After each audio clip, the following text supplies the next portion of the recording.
by if they fail to appear. We just went live. Yep. And we can cover it and you can say what you need to say so that you're not on camera. Okay. Good afternoon, all of those that are listening and watching. We are currently scheduled for the Board of Education District 7 Candidates Forum. At the moment, we're awaiting the arrival of the candidates, so we're unable to proceed at this time. We're going to give them a couple of minutes because life happens, and should they appear, we will proceed with the forum. Thank you.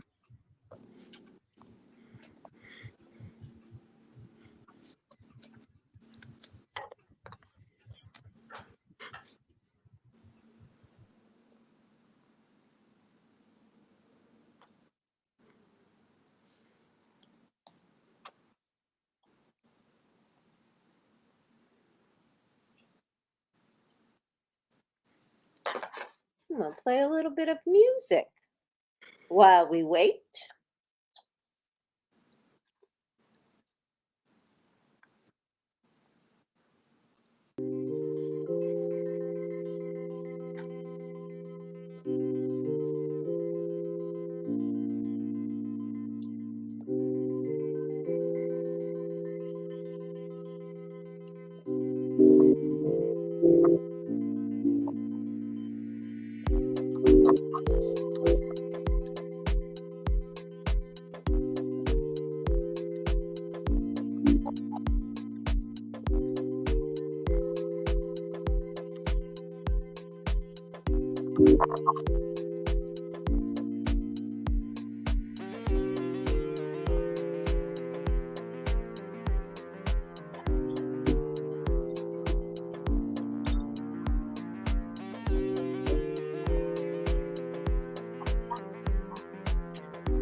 $8.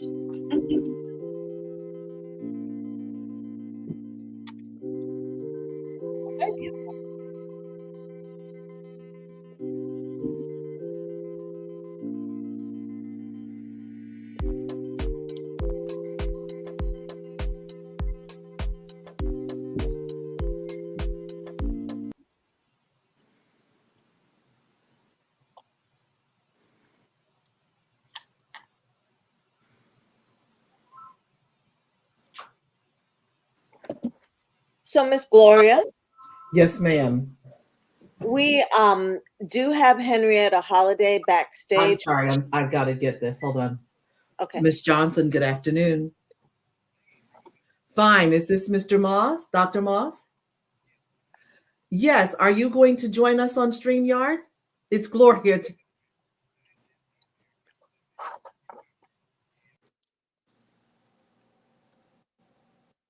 Okay. So I think that we have candidates still coming. And we have one candidate has arrived, Henrietta Holiday. She did sign the agreement.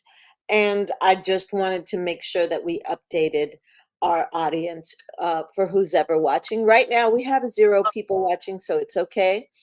And I just want to let the candidate know that it will run from the moment that we begin. as opposed to all of this waiting after the live is done. I'll make sure that the link remains the same so that you can share it with your constituents. Okay. And just so you know, it's fine, and you look good. We're just waiting for one other candidate to join, and our league president is conversing with Felton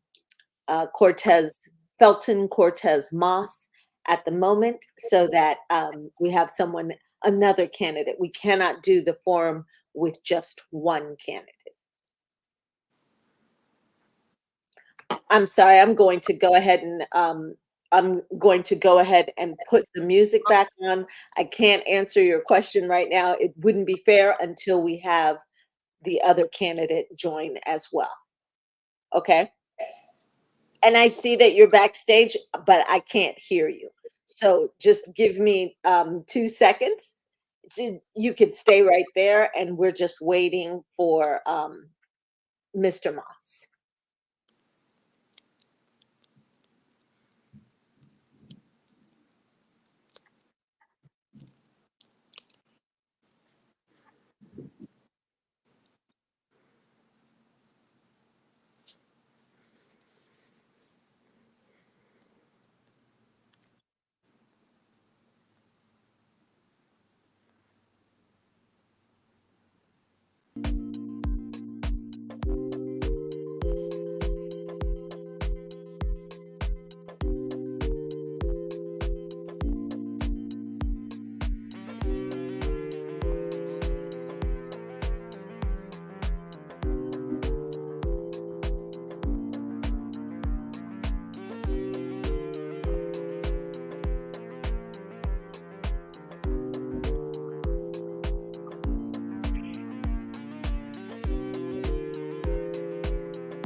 Mimi, can you hear me?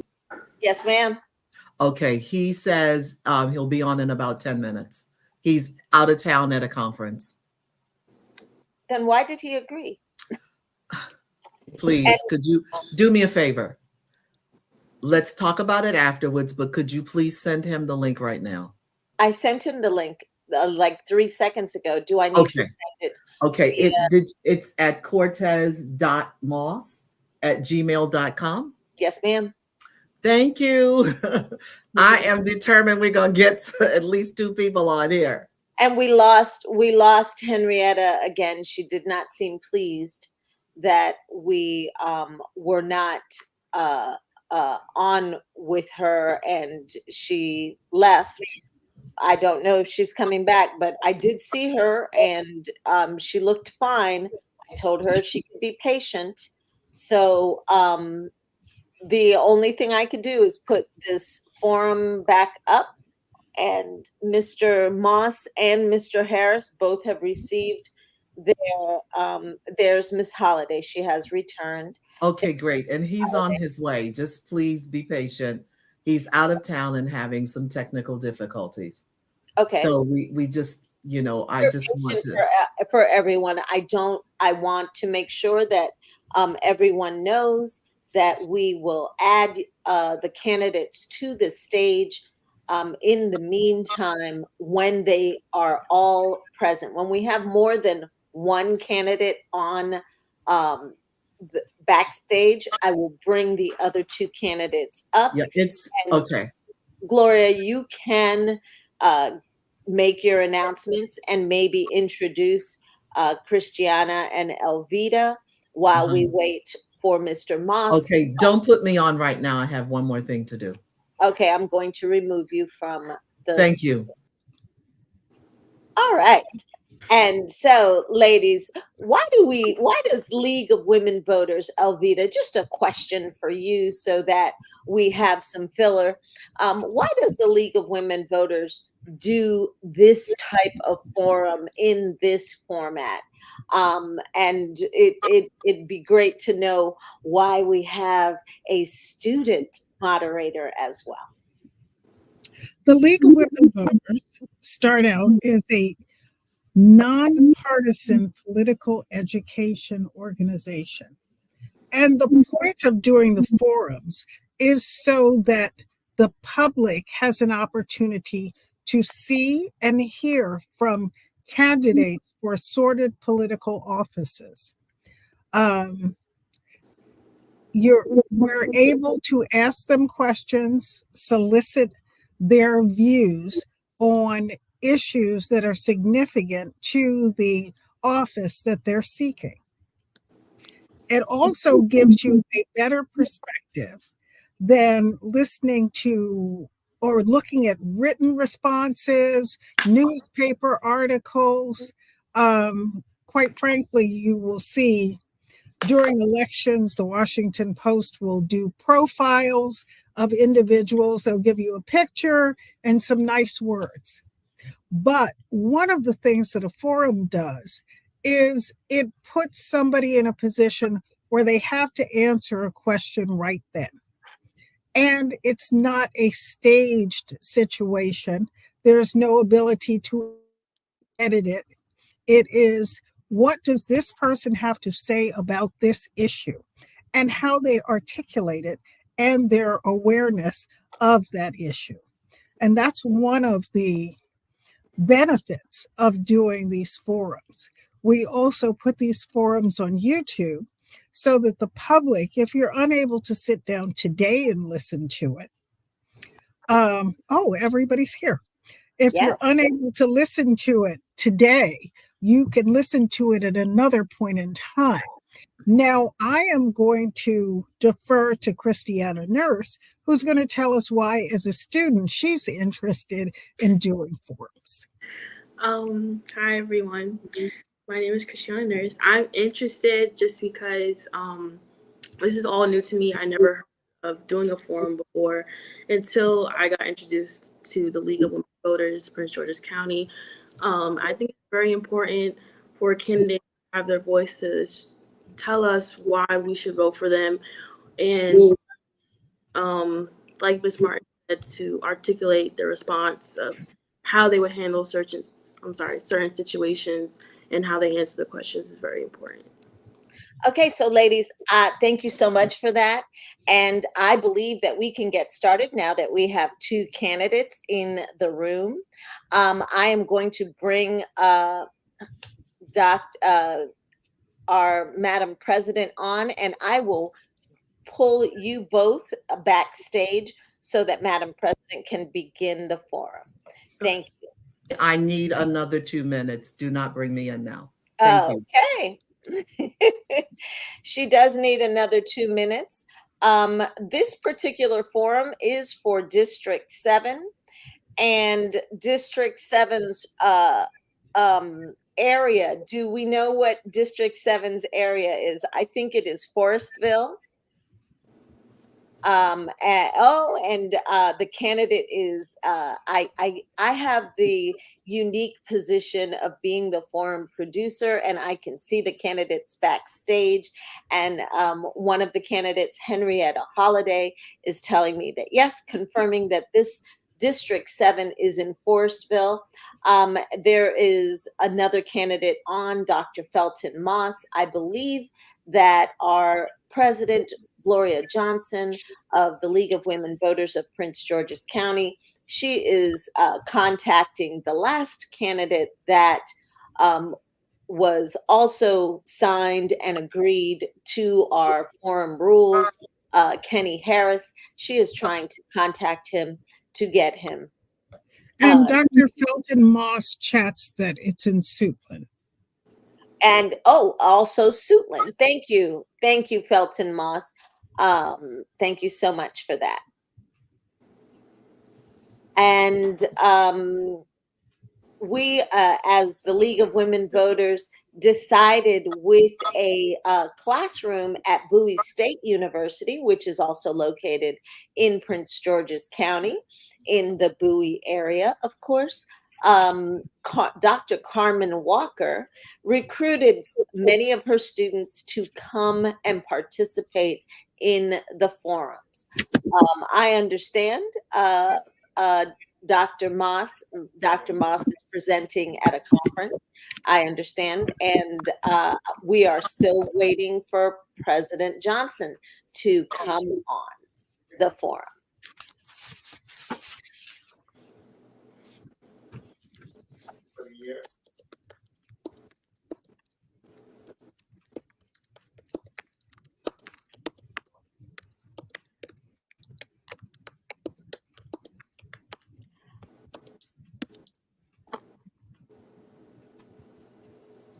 Hi, President Johnson.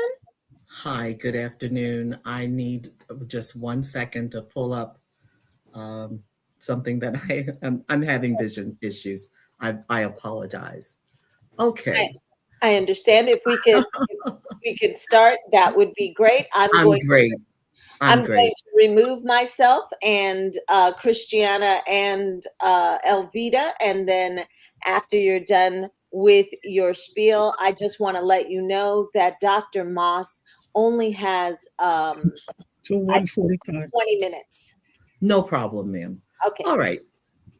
Good afternoon and welcome to 2024 League of Women Voters Candidates Forum for the Office of Board of Education Member for District 7, Prince George's County, which encompasses the areas, according to the state legislature, encompasses Forestville and Suitland.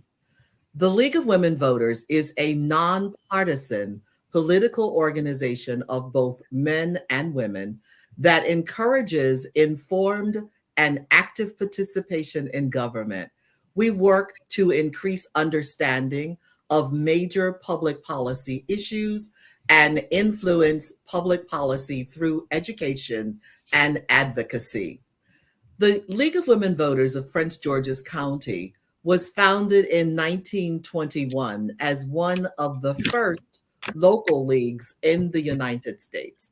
My name is Gloria Johnson. I am president of the League of Women Voters of Prince George's County. You too can be a member of the League of Women Voters. We have membership information on our website for anyone who might like to become a member.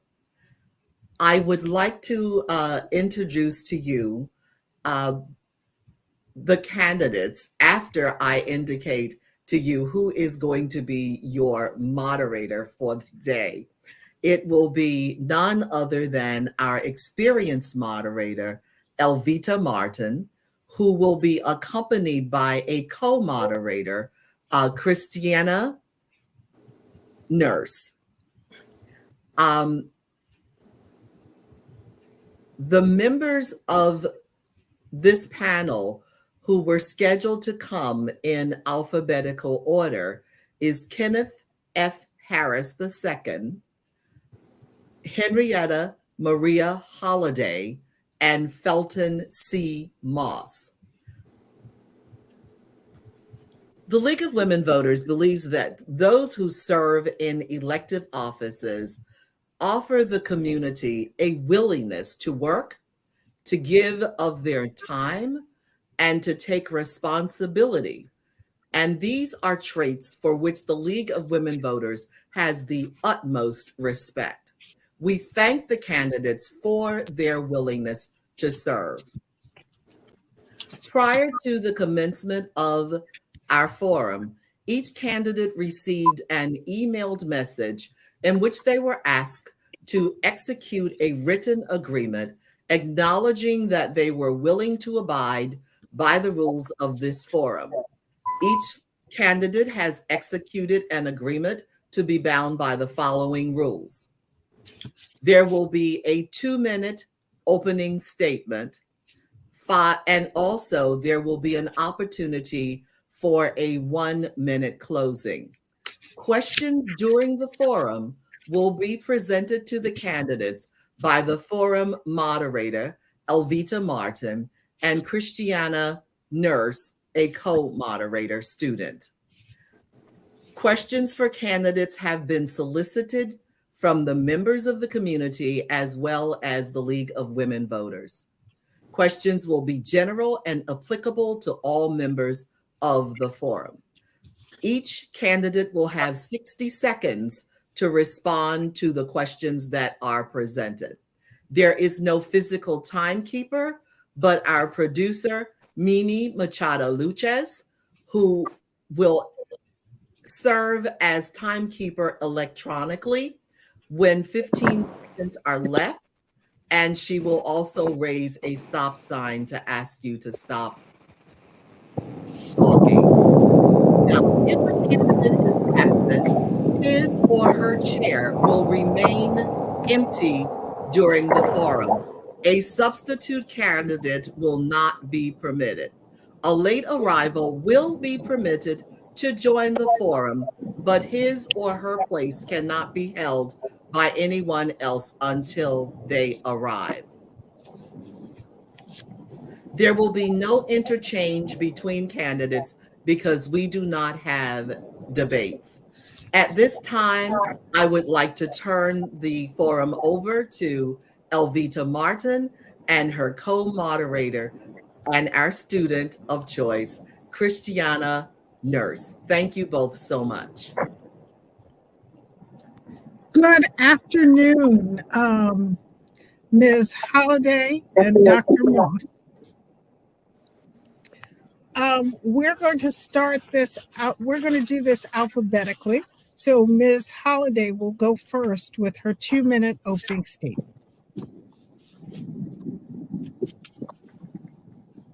Well, thank you for this opportunity. I appreciate your invitation to the forum. Excuse me, I actually had to run out of another event to be here, so I'm operating from a vehicle. I am running for office because I was a teacher. I'm a village mom in District 7, and I believe in the education. I believe in education and having our schools in Prince George's County is one of the best schools. And I threw my head in the ring because I'm interested in making a difference in my community that I've invested in for the last 20 years. Okay, thank you. Dr. Moss, your opening statement. Thank you all for the opportunity to be here with you today. It is indeed a privilege, and thank you for being here as well, Henrietta. I know it is a sacrifice. I'm making one as well at a conference, but want to thank you for being here. I'm excited about this opportunity to run for Prince George's County District Board 7. I'm a former high school English teacher, middle school turnaround principal. Then I worked at the Department of Education, and then I did education policy at Congress. And my full-time job every day is a professor of education policy. I'm at the American Educational Research Association conference in Philadelphia now. I'm running for school board simply for a couple of reasons. When I moved into our community, I bought a house in Suitland. I wanted to figure out how I can help the school system, in that I had turned around a school that had been underperforming for 5 years, and we were able to get kids reading on grade level. I reached out to my school board member, who I was not able to find. I still have not even been able to find my school board member to this day. Didn't respond to my emails, didn't respond to my Facebook message. And that was disappointing to me. And I knew that I cared deeply about schools and systems. And if someone's going to represent my community, I wanted to make sure they were active school board member. But beyond that, I'm deeply interested in ensuring that kids have access to high quality after school programs. I look at the kids in my neighborhood every day who have nowhere to go after school. Number two, I'm concerned about teachers who have to pick up a second job. When I was a school principal, I made it my life's mission to make sure my teachers were adequately compensated. And when I worked in Congress, I made sure I worked on bills to make sure teachers were compensated. And then finally, as someone who cares deeply about reading, 64% of our kids in Prince George's County, Maryland were not reading on grade level last year. And so I'm deeply committed to ensuring that we build and we provide teachers and schools with the resources to ensure that kids are reading on grade level by the time they leave the third grade. So, I'm excited about being here today. I apologize, I've got to run, but I care deeply about our school system. I care deeply about our kids, and I offer myself up for leadership because I believe I am the best person to be able to get our school system in a better position to educate the children who desperately deserve fighters at the school every day. Thank you all for the time. All right, now the first question is going to go to Dr. Moss. What do you see as the primary issues that need addressing today in the Prince George's County public school system? I appreciate that question. I think fundamentally, as a person who cares deeply about kids being able to read, write, and comprehend, we understand that this country actually builds jails based off third grade reading scores. I think if we're going to ensure that Prince George's County kids are set up to do well in life, one, we've got to ensure that they're reading on grade level. Number two, the most pressing issue we have in front of us today is a busing and transportation issue. Some might imagine that we're still in 1954 when we were struggling to figure out how to bus Black kids in school, when you look at the debate that's actually happening in our school system today. So I think we actually need folks who are willing to go to the school board and advocate on the behalf of our children that we have adequate start times, that we have adequate busing systems. And then three, the other part comes from my campaign, and that is we've got to make sure we're attracting the best and brightest teachers and we're able to pay them a livable wage in our school district. And so I think those are the most pressing issues that are facing our school district today. Thank you, Dr. Moss. The same question to Ms. Holliday. Would you like me to repeat the question? I would like to. Yes, ma'am. What do you see as the primary issues that need addressing today in the Prince George's County public schools? And I appreciate what Dr. Moss just said. He's echoing. We share the same sentiments. Three of the priorities that I see in the school system is really bringing our parents back into the schoolroom. That's one of the issues. After being in the school system, we have policy that's in place where our parents cannot come into the classrooms. And so being able to involve them and collaborate with them is something that I think is deeply needed, because the parents are the first teachers. We're there to educate them alongside with the parents. So that's one of the issues. Another issue that I think that is important is providing sustainable pay to our teachers. I think that our teachers need to make at least a competitive wage that's more than a general manager at a fast food restaurant, especially those that have multiple degrees in their work. Is because we have the resources, we have the teachers, and we have everything that we need. We just need to provide pay. They shouldn't have to work two jobs just to make ends meet. And another point that I also think is important is to support the authority of teachers in the classroom. I've seen it I've seen it time and time again where students are running the classroom, and this has nothing to do with the teacher's classroom management, but students are running the classroom, and we need to hold those students accountable. They're disruptors in the classroom. All right, thank you very much. Thank you.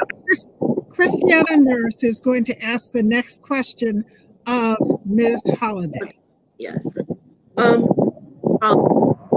is a shortage in PGCPS. If elected to the Board of Education for the county, do you have plans to help correct that shortage and increase the number of certified qualified teachers in PGCPS? I'm sorry, dear. The microphone was going in and out. I didn't hear your question completely. Okay, I'm going to reiterate the whole question. Okay. There's a teacher shortage in PGCPS. If elected to the Board of Education for the county, do you have plans to help correct that shortage and increase the numbers of certified qualified teachers in PGCPS? Oh, definitely. We have certified and qualified teachers already teaching at Prince George's County Public School System. We have the resources. One of the issues is support, the teachers are not receiving the support in the classroom that they need. I support co-teaching. I think we should address the classroom in the same way we address higher education teaching. I think we should increase our expectations for our students in terms of them performing at their best rate. And I see the potential in students, and I see all the potential in students, and pushing that and increasing so they can perform at their best rate, not expect mediocrity from any of our students. And can you finish did I answer your question? Can you finish one part? There was one part I think I'm missing. Okay. And it says, do you have plans to help correct that shortage and increase the numbers of certified qualified teachers in PGCPS? Yes, absolutely. That's one of the ways. And I think we also, as a board member, I think there's a responsibility for us to streamline the budget and look at the budget and audit, have an official audit. I'm sorry, So- ma'am.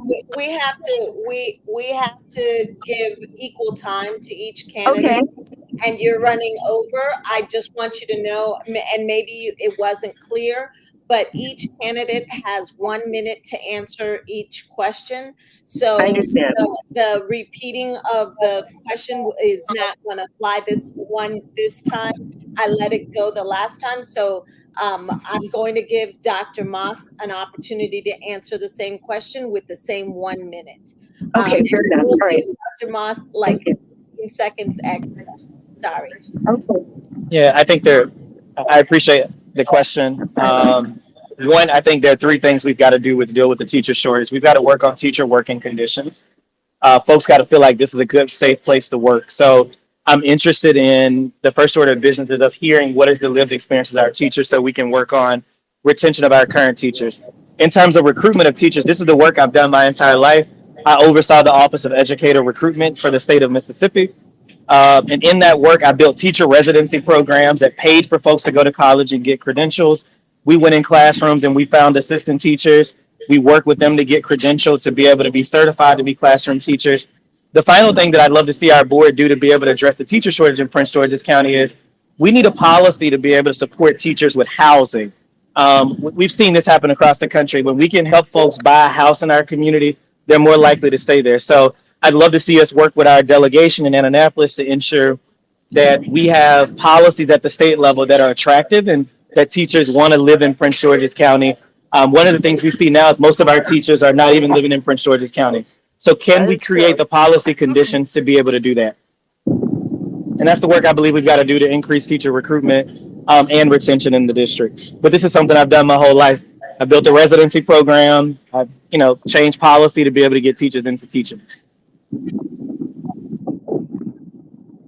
Okay, and Ms. Martin, your turn All to right, ask the question. the next question to Dr. Moss.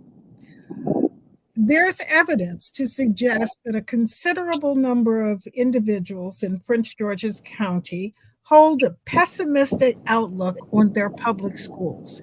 How would you go about changing that perception, whether it be through policies, regulations, or plans? I think at the end of the day, we have good schools, right? Some of our schools are not meeting the needle for our kids, and we've got to work on those. But I think board members, I think community members, organizations like yourselves are the best mouthpiece that we can use to talk about the good work that's happening in our school systems every day. I think my job as a school board member will be to engage in forums like this to talk about the great work. It's evident today that we're missing our current school board member who's not here to talk about the great things that are happening in our school system. And so I think we need more opportunities to do this. When folks hear from those who are sitting at the board seat about the changes that are happening in our system, folks are more likely to feel better about our school system. So I think you'll hear me be the best cheerleader for our school system, for our teachers, for our kids. I'll use every medium to be able to do it. I think the final thing that we've got to do is we've got to take the school system back to the community. And so how are we establishing forums every month where parents and community members can be in our schools and systems? I think we've heard about policies that lock parents out. We've got to create the door for parents and community members to come in our school to hear the great things. The only way you change perception about a system, about a group of people, and I tell people at my church all the time, the only way we change this is about being good people. And so I think we've got to be good board members and be advocates for our school system.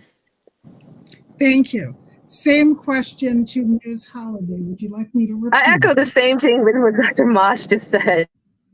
I'm in total agreement with that. So if when it comes to that issue, I think that, you know, when it comes to families looking for a new neighborhood, they're looking at safety and they're looking at schools. I like to see our school system become one of the great schools high scores when it comes to data. So I like to see that happen. Okay, thank you, Ms. Holliday. Christiana, question from you. Yes. So now for Ms. Holliday, what current programs are in place to support student mental health and well-being? I think one of the things that we have in place that is doing really well is our counseling program. We actually provide counselors in the school system. They're embedded in classrooms. They're embedded throughout the hallways. That is something that can help support our mental health with our students within the school system. Okay, and Dr. Moss, same question for you. You know, I think you're right on, Henrietta, but we actually won a $2.3 million lawsuit from JUUL Labs, the e-cigarette manufacturer, that would provide money for us to build counseling systems, to be able to build support systems. And so I think those dollars are there. I don't know that we all know what is being done with them, but I think every school needs a mental health therapist as well as a school nurse. A recent study came out that kids are more likely to go to school when they have a school nurse. And so we've got to invest in models like community schools where we can invest in mental health services, where a parent doesn't have to figure out where mental health service is coming from. That service is actually on the campus right in front of them every day, and you got a school nurse paired with that. I think the final thing we've got to do, and I think the school district said they were going to use the $2.3 million for this, but we've got to train teachers in best practices for working with students who have mental health challenges. Teachers aren't typically trained to be able to do that, and so we've got to be able to invest resources in our teachers to be able to support the mental health of our students. But fundamentally, you'll hear me advocating for a mental health therapist in every school. I have a therapist. It changes my life.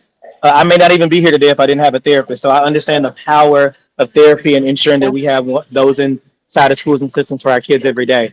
I do have to go run and give a presentation at a conference. So this was my last question. So I do apologize. We allow you to give both of you to give a 1-minute closing at this juncture. I know that's a tad unusual, but you are permitted an opening, a closing, and questions. So at this juncture, shall we allow Dr. Moss to give a 1-minute closing as well as Ms. Holliday to give a 1-minute closing? You know, I want to start out and say thank you again, Ms. Holliday, for being here. That means the world to me, means the world to our kids and our system. So the fact that the two of us here is all the more reason I think the both of us are in this race. So I want to extend gratitude for you for that. Secondly, I just want to tell folks, you know, I've been a former teacher. I've been a school principal. I've gotten results. I was a 2-time teacher of the year. I took a school that was failing for 5 years and turned it around. I've worked at the federal level. We need a fighter who understands education policy, who understands what it means to get results on the school board. And I believe I'm the best candidate positioned to do that. And we need a candidate who's going to show up. And I'm going to show up even if I'm away at a conference. I'm here today. Henrietta's in her car. I think that's the kind of leadership you're going to see from me if elected to the school board. So I appreciate your time today. I appreciate Ms. Johnson creating this space for us. And I just thank you all for your time. Thank you, Dr. Moss. Now, Ms. Holliday, a 1-minute closing. Okay, thank you all.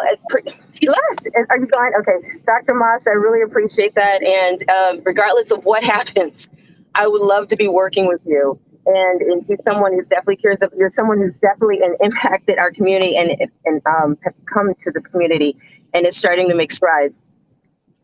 Thank you for this opportunity to Dr. Johnson, the League of Women Voters for Prince George's County, for providing this. And if I've worked at presidential levels, I've worked at Congress, I've worked at Air Force One, I've worked at federal, state, and state levels, and I know how to negotiate and not play politics, but negotiate to make things happen. And I've been a village mom in this area. I'm a veteran, and I'm looking forward to serving further in my community outside of the uniform and making a good future for our young people. Thank you very much to Ms. Holliday and Dr. Moss for participating in our forum today. Thank you. Thank you. And President bye. Johnson? Thank you. President Okay. Johnson?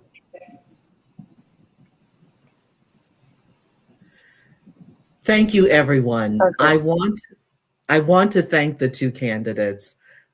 Even if I got on the phone and yelled at you and said, get on here, I sincerely appreciate your taking the time to be at a conference out of town, as well as the other candidate being in her car. I think that is exemplary.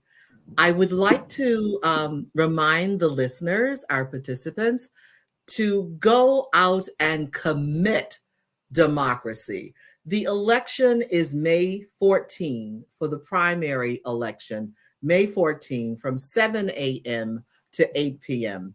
Early voting for the primary election is Thursday, May 2nd through Thursday, May 9th from 7 until 8 p.m., 7 a.m. to 8 p.m.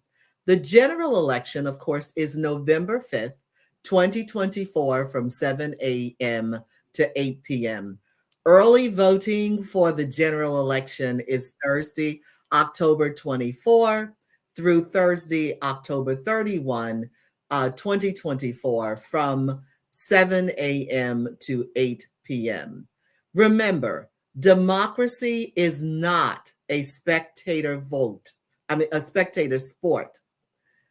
Go out, get active, and get involved. Please execute your right to vote. That is the American way of life. Thank you and have a wonderful day.